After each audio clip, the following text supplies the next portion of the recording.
আজকে অনেক বড় একটা বোয়াল মাছ নিয়ে আসছে। মাছটার ডিম হয়েছে মাশাল্লাহ। তো এখানে 5 কেজি মাছ আছে, কিছু চিংড়ি মাছও আছে। তো কয়েকদিন হলো আমাদের চিংড়ি মাছ খাওয়া হয় না, ঘরে চুলকানি হয়েছে সবারই, এই কারণে চিংড়ি মাছ খাওয়া বাদ দিয়ে দিছি। তো এখানে সবজিও আনছে, এগুলো গুছিয়ে রাখলাম। তো এখন রান্না করতে চলে যাব, কারণ এগুলো আমার রোজার মাসের ভিডিও।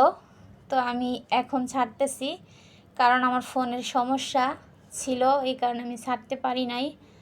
আর নানান পেরেশানির ভিতরে আছি আমি, তারপরেও আমি যেহেতু এখানে কাজ করি, তাই আমি ভিডিওগুলো এখন তোমাদের সাথে শেয়ার করতেছি। কেমন লাগে অবশ্যই কমেন্টে জানাবে।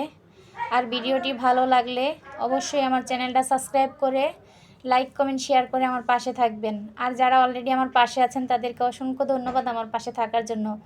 একটা লাইক একটা কমেন্ট পাইলে দেখা যায় ভিডিও বানাইতে অনেক বেশি আগ্রহ লাগে। আর এখানে আমি প্রায় 2 বছর কাজ করি। তো আমি এখনও আমার লক্ষ্যে পৌঁছাইতে পারি নাই। আমার ভাইয়ারা আপুরা, তোমরা যদি আমার পাশে থাকো, আমাকে একটু সাপোর্ট করো, অবশ্যই আমার লক্ষ্যে আমি পৌঁছাতে পারবো।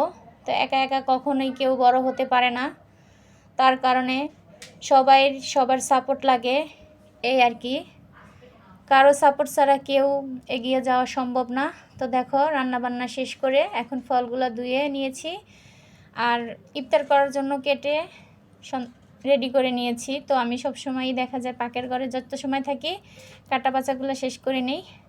আর এখানে আবার সন্ধ্যা রাতের জন্য ভোর রাতের জন্য আর কি একটু গুঁড়া মাছ চচ্চড়ি করব। তো আমার বড় মাছ একদমই খেতে ভালো লাগে না, বড় মাছ আমি পছন্দই করি না, একটু গুঁড়া মাছই আমার পছন্দ।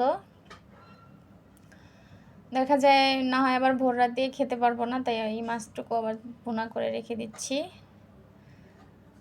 তো গুঁড়া মাছ রান্না করতে তেমন সময় লাগে না, অল্প সময়তেই হয়ে যায়। অনেকে দেখা যায় মাখিয়ে ঝুঁকিয়ে বসায়, আর আমি এরকম কষিয়ে বসাই। তো কষায় বসাইলে আমার কাছে ভালোই লাগে, মাখায় বসাইলে দেখা যায় আমার কাছে মনে হয় যে একটু কাঁচা কাঁচা ভাব, এই আর কি।